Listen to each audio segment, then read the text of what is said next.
Welcome to Waking the Kraken. I'm Wes Potts. And I'm Alex Kahneman. And we got some news today. I have some news. Do you have some news? I have some news. All right. What do you want to start with? Well, I'm going to start off with Kanye West. Big hip-hop star. Everyone knows Kanye West's name. Apparently, he is doing the Dave Chappelle thing, and he's going to Africa. He's postponing his newest album, which was supposed to be released this Saturday. Oh, really? Called Yandi. But he's postponing it to allegedly around like Black Friday so that he can go to Africa and work on some other things. He's been caught up in a bunch of controversies this last week and stuff. On SNL, he said that they should abolish the 13th Amendment, which was if you don't know, if you're not from America, the 13th Amendment abolished slavery in the United States. So Kanye West saying this was a very big deal. Yeah.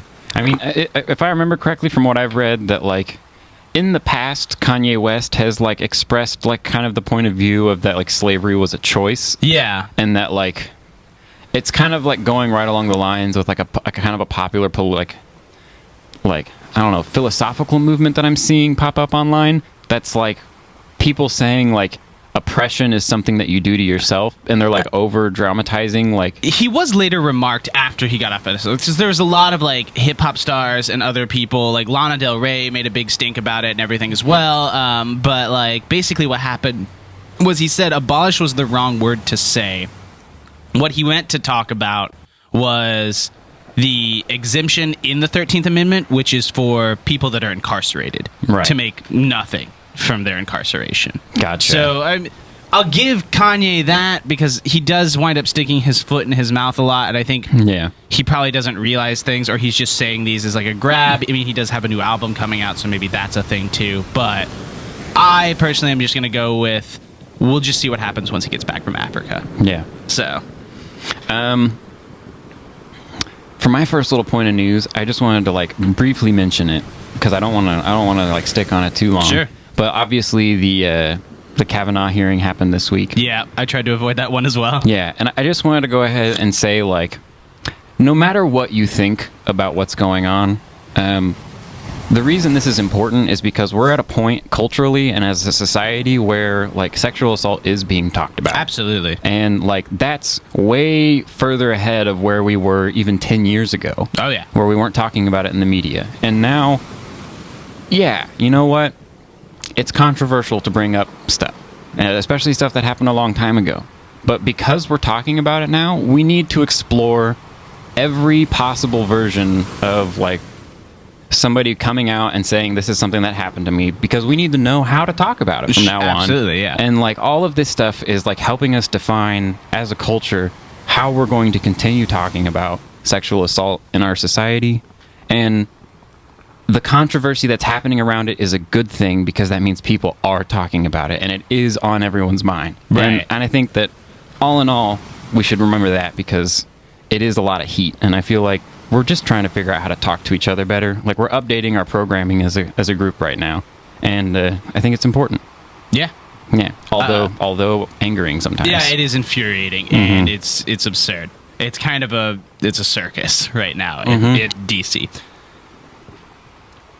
Whether you love him or you hate him, Alex Jones is back in the news for this week. The conspiracy theory mega monster, who has been taken off every platform, is now suing PayPal for viewpoint discrimination and whether or not they have the right to do that. Interesting. So that's interesting to me because, like, as far as I understood it, all of the companies that decided to deplatform Alex Jones are like independent companies who like aren't ran by the government in any way, and so they have the right to refuse service for whoever they want. Right. And so like, yeah, you can say that like it's against free speech to have done it, but at the same time, it's kind of like, well, these are people who are trying to run a business, and there's somebody who is interfering with the way they run their business. Right. And so they made a decision to make it easier for their business and the rest of their customers, who are millions of more people than just Alex Jones and his fans, that are being affected by it. And I think the thing is, although I don't like anything that Alex Jones does most of the time, I do kind of understand his point of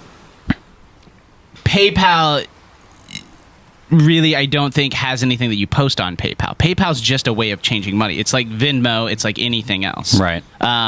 And so if you're going to say, oh, we're not going to fund this thing unless he was, he's controversial. Yeah. Like, I mean, obviously he's not ISIS or like Al-Qaeda or a white power organization, but he does have some very particularly weird that he excelled Pizzagate, which led to those people getting shot and everything. Right.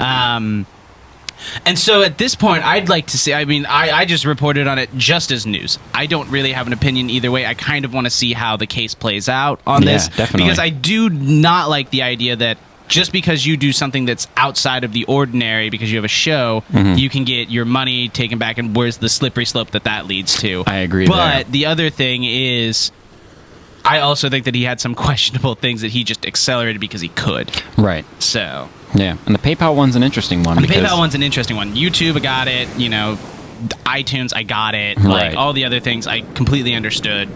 This one was a little bit more... Yeah, I mean, iffy. especially now with the existence of things like Kickstarter, Indiegogo, and Patreon. Yeah. Like, there is absolutely no reason that if Alex Jones does have a big following, that he would not be able to sustain himself off of a platform like that. My thing is, why is Alex Jones so upset? Like, okay, Alex Jones has so many of these viewers, right? Or at least he claims to have absurd amount. He ran a 24-hour station on YouTube. Right.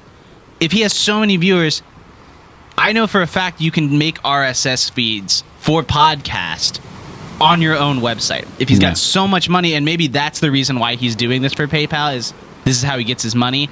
But if he has so much money, make an RSS feed on a website and then have your people do that. Build your own company. Absolutely. Be like Feral Audio. Be like Stitcher. Just basically, you could head an organization, Alex, that puts whatever you want on whatever content that works for you with you, unless you just don't want to work with anyone else. Yeah. Unless you are the premier and you just spout off all of this stuff so that you can still be the top dog. Yeah, right. And plus, in today's society, too, especially with the internet, like, there are more and more resources available for anybody to go out and make their own website that they can make, like, turn into their own business and run however they want. And, like, saying that you don't understand how to, like, program a website or put that together is no longer really an excuse to not do it. You have to be a crazy person. I've been looking into, like, doing 24-hour streams and stuff on YouTube. Like, if you have the know-how and or someone else that has the know-how to do that, I guarantee you it's easier to find someone that can make a website to do the RSS feed than to run a 24-hour like YouTube channel. I know, even with like the programs that are available for Twitch and YouTube. Right. Like, that's still like almost too much for a single person to even think about. So yeah. For my next piece of news, I wanted to talk about how Shane Dawson right now is doing. He's been releasing an 8-part series. I actually was watching that last night. Called it's basically going to be called The Mind of Jake Paul, overall. And it started off with basically him saying, like, what if Jake Paul is a sociopath? Right. And, like, what can we learn about him to figure out if he is? And she goes and actually talks to a professional psychiatrist and tries to understand what a sociopath is. And then he's been, like, watching through the content. He's contacted Jake Paul and got permission to do all of it. Yeah. But he released the second part. And there was a lot of, like, kind of lashback to it because he kind of made it look like Jake Paul's brother, Logan Paul, was a sociopath, and that was a very scary thing. Right. Because, like, that's his thing. That's what Shane Dawson does, is he makes things look a little scary. Yeah, you know? everything is terrifying. There's always haunting and, like, scary music undertones and stuff. Yeah. I was watching these last night. I actually watched the third one, which was the family of Jake Paul last night. And even then, he even shows the video that Logan Paul made on that episode. Right. And you know what? Everyone on YouTube, I think, is a sociopath. To be honest, like, I think I agreed with Shane Dawson's idea that at least they're narcissist. Absolutely. Like, in order for you to get up in front of a camera and go, what I'm saying is important enough that you people want to listen to it, you have to be a bit of a narcissist, I feel. Yeah, just a little bit, at least. Like, I think that my opinions are great, and you're going to listen to them, I guess. Right. I don't know. I think he's doing something that's really interesting, and I feel like Shane Dawson has kind of found, like, a style on YouTube that's, like, really working really well right now, and he's doing something that's fresh. And I think he's somebody that, if you've not gotten into the YouTube craze yet, check out some of Shane Dawson. That was the first time I'd ever watched anything from Shane Dawson. Yeah. I got so bored of seeing what was on my stuff that I went to trending and I saw this and I was like, okay, well, I'll give this a go. And honestly, like, I liked it because it reminds me a lot of documentaries you see on television, Netflix, like at your independent movie theaters and stuff. I liked the way that he did it. Now, I do agree that like some things are over dramatized, but I think that's part of making a YouTube culture that you go, okay, well, this is what I'm going to do. Yeah, right. Like his channel got popular off of doing conspiracy theory videos and talking about conspiracy theories. Or, I mean, I should say it, like, really took off when that happened. Sure, yeah. Those now pop up on my YouTube all the time now. But he also did videos on TanaCon, which was a huge, like, disaster. Yeah, they talk about that a lot in the Jake Paul stuff, too. Yeah, like, that series as well is really fascinating and, like, really interesting to watch. And then I also highly recommend the one where he talks to Jeffree Star as well. That's the next one that I'm going to watch. Like, that one is so cool. Like, it's basically him saying, like, yeah, this is this Jeffree Star guy that everyone seems to hate. Well, here's Jeffree Star showing you literally what he does every day, which is basically be a businessman and then make Snapchat things in the morning and, like, that's pretty much it. Yeah. Yeah, he just, like, hangs out and just tries to keep himself private. And finally, for my last one, I have, there was a new hummingbird species found in Ecuador. And it is called the blue-throated hill star. They just found it last week, I guess. I don't know. You'd think that they would have found a hummingbird. Hummingbirds don't seem very isolationist. Right, they don't seem to not be around. But I mean, like, yeah, apparently this is a new one. It's really pretty. I saw pictures of it on BBC. I'll try to find a way to post those pictures to you people. Definitely. Or you can look up literally blue-throated hill star. And that way, if you're using that little, like I do, where you use the YouTube, like, translate kind of thing, you'll be able to watch it where it doesn't look like I'm slurring my words together, because sometimes I say things and they just ramble. Right. I love that predictive subtitle thing. Okay, so I watched all of Monty Python and the Holy Grail the other day on YouTube, and I watched it with that, and it was the most absurd thing I've ever watched. It made it 20 times funnier. I mean, that is so British humor, too. I'm surprised that they don't just have that. They just switched it. It was great, because it was the self-generated one. It wasn't like one that they put on there for themselves. And for my third piece of news, I don't remember what it was now. Well, I've got Minecon to talk about. Oh, yeah. Minecon Earth. Minecon. Oh, yeah. Obviously, I love Minecraft. Yeah. Because it's all I ever want to talk about half the time. It's one of the pillars of gaming right now. Right. It's an immaculate thing, but they did put up a community vote this last Minecon. Obviously, they do it every year. Last time was to pick the new big bad. This time, they're looking to what biome to update first. Okay. Like, which one to, like, put a lot of time on. The choices were between the desert, the taiga, and the savanna. Okay. And the winner was the taiga. Hey, who'd have thought? Along with that, they have bamboo that's now coming to it. They've got pandas that are now coming to it. Awesome. All kinds of other kind of things. They've got, I guess their theme this year was villagers and pillagers. Okay. And so now they have these marauding clans of people that will wander around the map with these, like, beasts that look like bull kind of creatures, and they'll go in and they'll destroy villages. Okay. And, like, try to take things from the villagers and, like, kill all their soil and everything, and then, like, leave them to go rebuild. It sounds amazing. That does sound awesome. So. Interesting, man. Minecraft is such a, like, I don't know, it's gone through so many interesting developments over its lifetime. Oh, yeah. And it is such a better game than I ever thought it would be when I originally heard of it.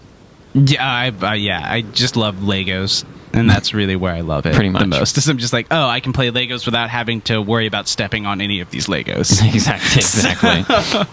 Which, by the way, I've been playing No Man's Sky now on my single save file for nearly 50 hours on that save. Mm-hmm. I'm only like 46% done with the game. Nice. It makes me very happy. Have you seen these new Switches? Like, the Nintendo Switches? Like, all the things that they've been doing on that? No. So, obviously, Ben and Colin play the Switch all the time. And then one of my other coworkers just got one. You get the Switch, and for $20 a year, you get basically their online subscription, I guess. So it's kind of like Xbox Gold or PlayStation Network. But with that subscription for $20 a year, mind you, and I'm not doing this, we're not sponsored by Nintendo, but Disclaimer. We could be. But for $20 a year, you get every month they release 3 classic games. Okay. So like, Ben's recently been playing through Mario 3, and like there's Donkey Kong Country's coming soon, and all these other ones. And they can do this from all the way back at the original Nintendo all the way up to, I think, the GameCube. Okay. And so they're just going to constantly release these things.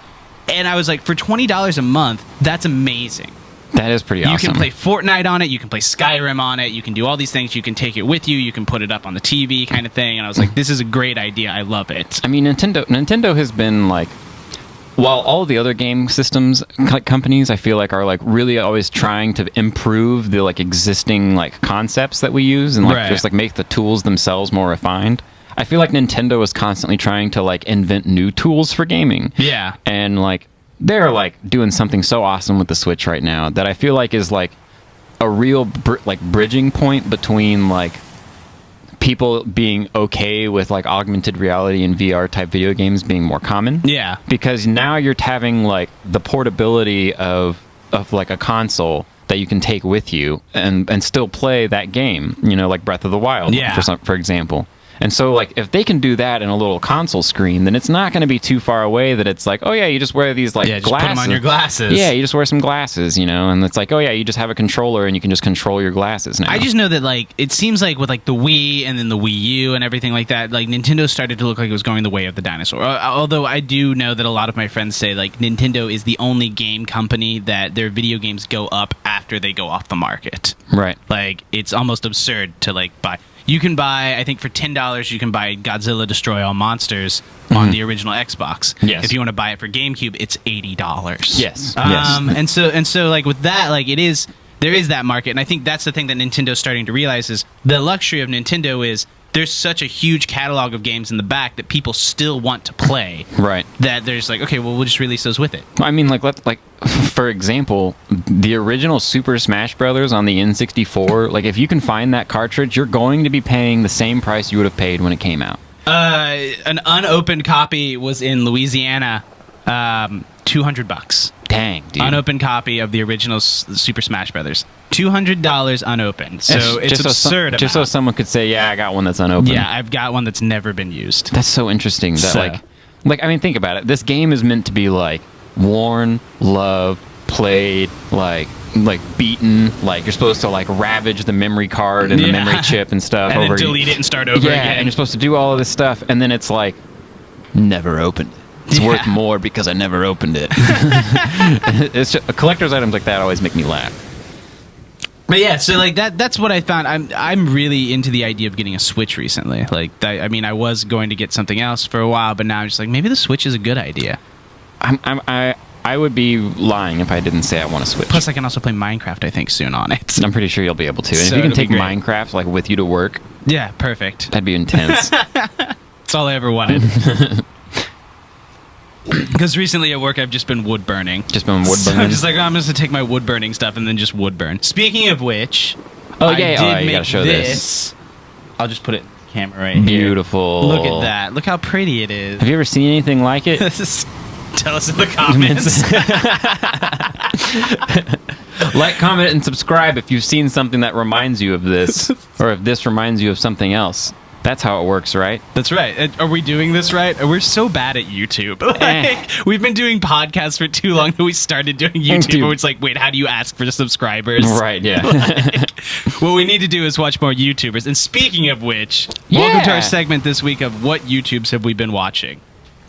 I've been watching this new guy, Leon Lush, dude, and he cracks me up. Like, he's been on YouTube for about 10 years now, since his first post. Mm-hmm. And, like, he's got... Just right now, he's breaking around 350,000 subscribers, I think. Yeah. And, like, basically all he does is he finds really bad YouTubers and, like, really cringy YouTube channels and just takes the piss out of them for, like, 15 to 20 minutes. Yeah. And, I don't know, his editing's really clever. He's, like, got really interesting commentary. He makes a lot of really fun points. He also, like, gets to, like, tear apart YouTubers and show you people that you didn't know were so awful they could exist. Like us. He's going to tear us apart. Yeah, he's going to tear us apart. Like, it's too long, and I don't like their faces. Could you animate it? Right, yeah, right.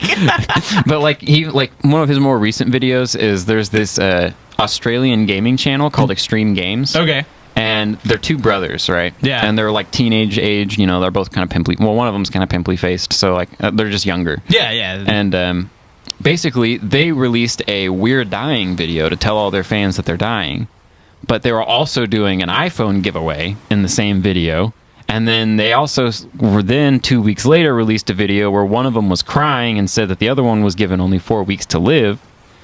And then 4 weeks later, they released a video where they said, hey, we've got this doctor and he's going to cure us. And he's also a YouTuber and we're going to be going to him and he's going to help us. And then a few days after that, they post another one and they're basically just at a strip mall chiropractic center. And the guy just like realigns their spine, which apparently is fixing this kid's kidney disease. And the other kid was dying from vertigo. How do you die from vertigo? Apparently, it's so depressing it makes you want to kill yourself. So you die from suicide. So yeah, exactly. That's what I thought. I was like, no, that's dying from suicide. That's dying from killing yourself, not vertigo. And then and so he basically takes channels that do stuff like that. Also, if you have vertigo, playing video games is a terrible idea. Yeah, right.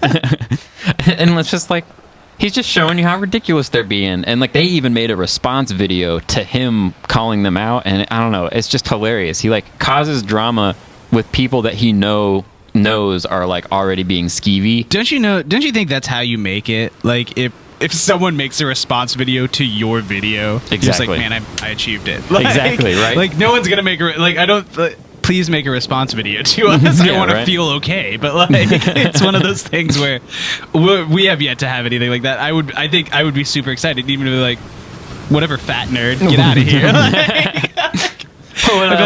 Those words hurt, but I got a reaction. Exactly.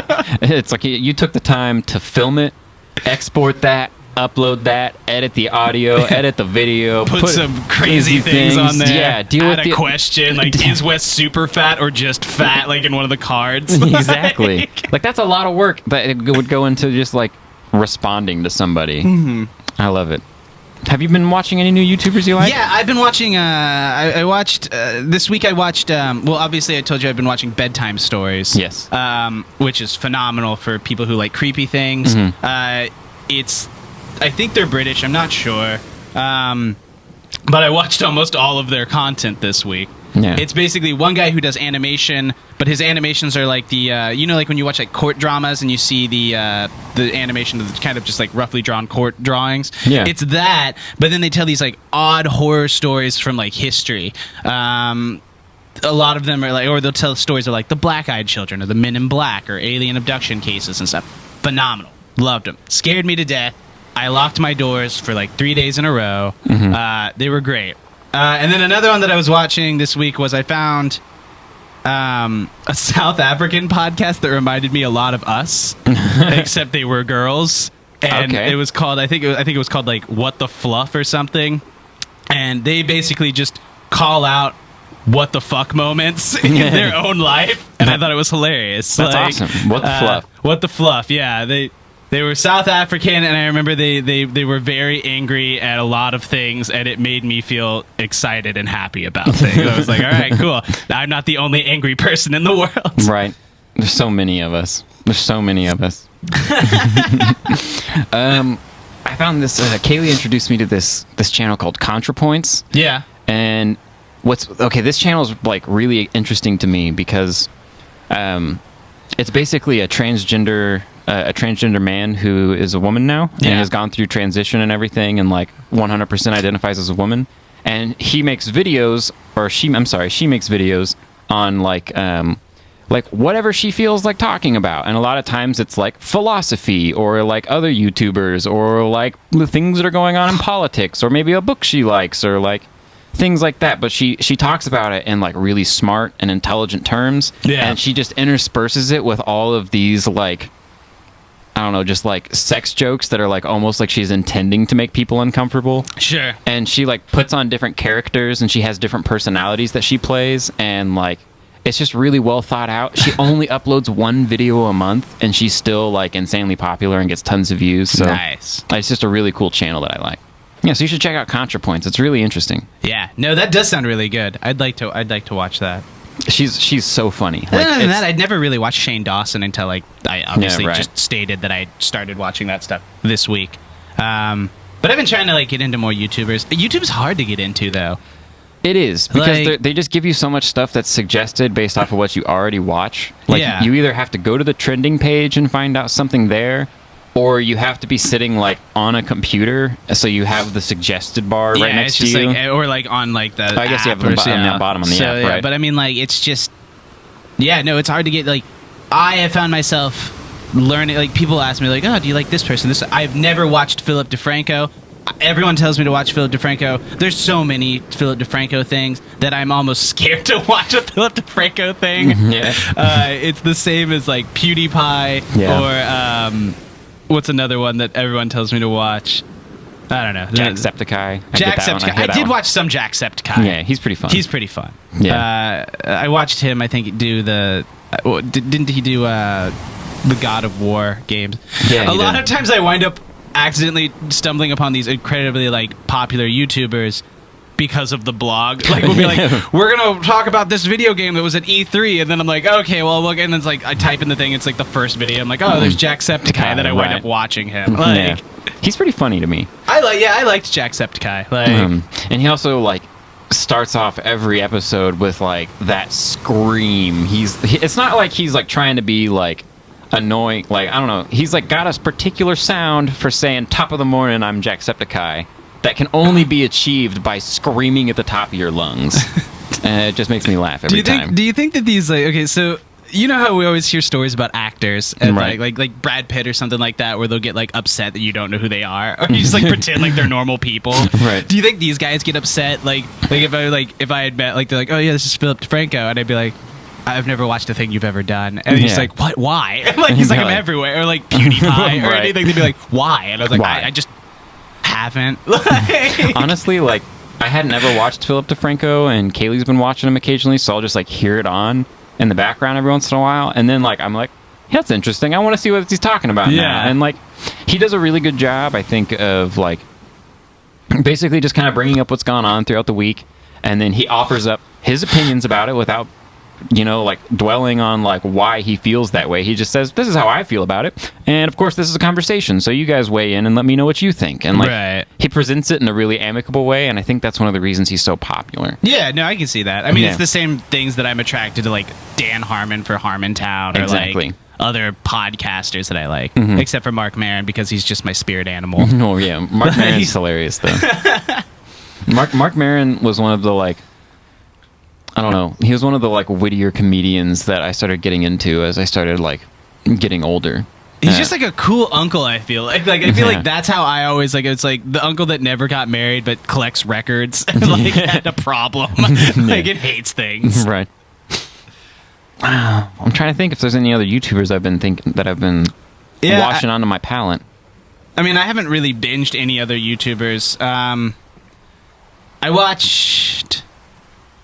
trying to think if there's anything recently that I've watched. Nothing really. I haven't spent a lot of... I mean, obviously, other than like wood burning this week, I did that video on pipes, Oh yeah, and that's about all I've done this week. that's not a bad Other week. than work. Well, yeah, that's the usual So, thing. I didn't even do a weekend vlog. Like, I was like, I'm too busy. Too busy. Too busy to have fun. Oh yeah, so like in a few weeks, Kaylee and I are going on our honeymoon, and so we've been like trucking through trying to get all of this extra content done and trying to like have episodes done ahead of time so we don't have to think about anything while we're out there. Yeah. And it is making this week so stressful. Like I'm not going to be able to do like my other podcast tonight because it's like I just got too many other things I need to get Sure, done. yeah. And like, especially since like I haven't released an episode on the other one and I'm not like to a schedule on that one yet. So Yeah, it's not like you're like, dude, we got to get this next one out this next week, or like we've got a deadline to get to. yeah, so like I'm gonna have to take advantage of that, and so it's just kind of disrupting my normal flow and just making me have to work even longer days.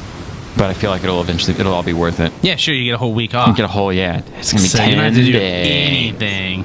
Except just eat really good food in a place that I'm not normally at. Yeah, there you go. That's the whole point of a vacation. Exactly. So I want to try something. Yeah.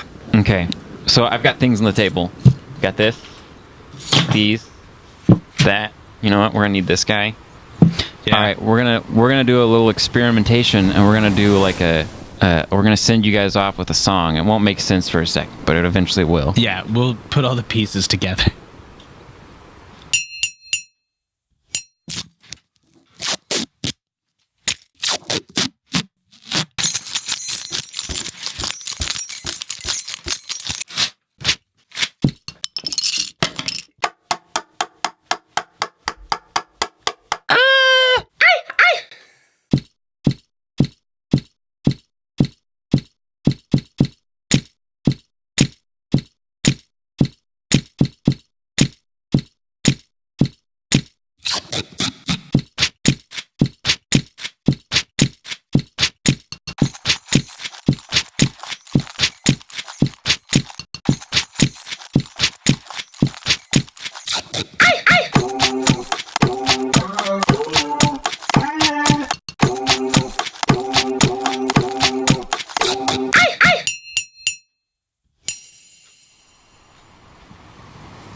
Okay, goodbye.